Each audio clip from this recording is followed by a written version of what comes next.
Buenas tardes, los invito a rezar un ratito juntos, como hacemos cada día. Hoy empezamos el capítulo 14 del Evangelio según San Mateo. La fama de Jesús llegó a oídos del tetrarca Herodes, y él dijo a sus allegados: Este es Juan el Bautista, ha resucitado de entre los muertos, y por eso se manifiestan en él poderes milagrosos. Herodes, en efecto, había hecho arrestar, encadenar y encarcelar a Juan a causa de Herodías, la mujer de su hermano Felipe, porque Juan le decía: no te es lícito tenerla. Herodes quería matarlo, pero tenía miedo del pueblo, que consideraba a Juan un profeta. El día en que Herodes festejaba su cumpleaños, la hija de Herodías bailó en público, y le agradó tanto a Herodes que prometió bajo juramento darle lo que pidiera. Instigada por su madre, ella dijo: tráeme aquí sobre una bandeja la cabeza de Juan el Bautista. El rey se entristeció, pero a causa de su juramento y por los convidados, ordenó que se la dieran y mandó decapitar a Juan en la cárcel. Su cabeza fue llevada sobre una bandeja y entregada a la joven, y ésta la presentó a su madre. Los discípulos de Juan recogieron el cadáver, lo sepultaron y después fueron a informar a Jesús. Palabra del Señor. El Evangelio, los Evangelios en general, dejan como en el camino, pero especialmente yo diría Mateo, van dejando como como un deseo de conocer quién es Jesús. Esta es como la pregunta que está detrás de muchos de los relatos, de las palabras y obras que Jesús va haciendo. De alguna manera van revelándolo, se nos va dando a conocer.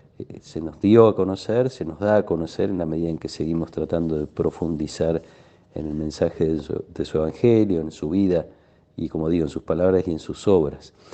Mientras tanto, las autoridades rechazan a Jesús, las autoridades políticas y las autoridades religiosas, especialmente en principio las autoridades religiosas, porque no entienden el reino así como Jesús lo presenta. No solo las autoridades, ayer escuchábamos cómo los vecinos de Jesús, de su pueblo, por sus prejuicios, tampoco pueden recibir el mensaje de la salvación. Jesús no puede hacer allí muchos milagros. Vemos incluso recorriendo los evangelios que ni siquiera los discípulos entienden demasiado profundamente quién es en realidad Jesús. Tanto que la confesión de fe de Pedro, que llegará en su momento un poquito más adelante: tú eres el Mesías, el Hijo de Dios, todavía es una confesión que no termina de entrar en el corazón, porque no terminan de entender de qué modo Jesús es Mesías. Bueno, toda esta confusión se hace mayor, yo diría, en el entorno de Herodes, en el entorno de los ámbitos de poder, una realidad presente todo el tiempo, donde hay deseos de poder, donde hay ambición. Es difícil que el Evangelio pueda entrar. De hecho, podríamos comentar entre paréntesis que este Herodes que manda decapitar a Juan es hijo de aquel que mandó matar a los niños, a los santos inocentes, como los celebramos, con la intención de acabar con este rey que le informaron que había nacido. El mensaje de Jesús, de alguna manera, es vincularnos, crecer en este deseo de ser sus discípulos, es de alguna manera también asumir esta realidad. Los discípulos del Bautista le van a anunciar a Jesús. No lo expresarían seguramente de esta manera, pero tendrían al menos la intuición de que Jesús podría ser una especie de continuador de este anunciador del reino. En todo caso, la intuición de que el reino va a seguir creciendo. Probablemente por eso van a buscar a Jesús. Aún cuando en los ámbitos de poder sucede esto.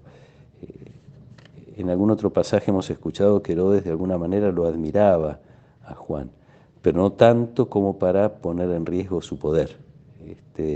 Esta realidad del poder que hace que todo se sacrifique en función de conservar precisamente ese poder.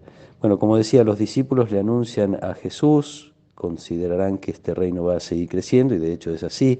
Lo que Jesús hace, enterado de la muerte de Juan el Bautista, es dirigirse a Jerusalén, seguir con el plan de Dios, ser fiel al plan de Dios, como lo fue el Bautista, y uno ahí ya ve que en el fondo está la fidelidad de Dios, que hace que el reino siga creciendo a pesar de los obstáculos, como veíamos también en estos días en las parábolas del reino. Y yo diría, no solo sigue creciendo con la fidelidad de Jesús, con la entrega de Jesús, uno diría, se hace más fuerte en el sentido de que, lo voy a decir de esta manera, se multiplican los profetas. Juan el Bautista fue un gran profeta, anunciando las cosas de Dios y denunciando lo que se oponía a su voluntad y a su reino. Jesús entrega la vida en función de que este reino se haga presente, y detrás de él van los 12, convertidos también en anunciadores del reino, en profetas, y detrás de los 12, los discípulos todos, la iglesia toda. Esta fidelidad del Bautista en el anuncio, esta fidelidad de Jesús hasta la muerte es lo que motiva después a quienes venimos detrás a no temer a la oposición, a no tenerle miedo a quienes atacan directamente el reino o a quienes de alguna manera lo ignoran, tratan de apartarlo de su camino, conociendo la fidelidad de Dios y conociendo el poder del reino, que es el poder de Dios mismo, para seguir anunciando con la certeza que en estos días Jesús quiso alimentar en nuestro corazón. El reino es imparable, el reino ocultamente crece y sigue creciendo y seguirá creciendo. Ojalá podamos cada vez sentirnos más parte de este sueño de Dios, de hacer que su paternidad sea cada vez más conocida, su amor sea cada vez más conocido, la humanidad vaya transformándose lenta pero sistemáticamente en su familia, en el pueblo que Él soñó tener. Pidamos esta gracia de la confianza en el reino de Dios, en el poder del reino de Dios, a pesar de las oposiciones que aparecen en el camino, para ser fieles, siguiendo el ejemplo de nuestro querido patrono San Juan Bautista, y no solo el ejemplo, sino recibiendo la fuerza de Jesús resucitado, que nos da para esto su Espíritu.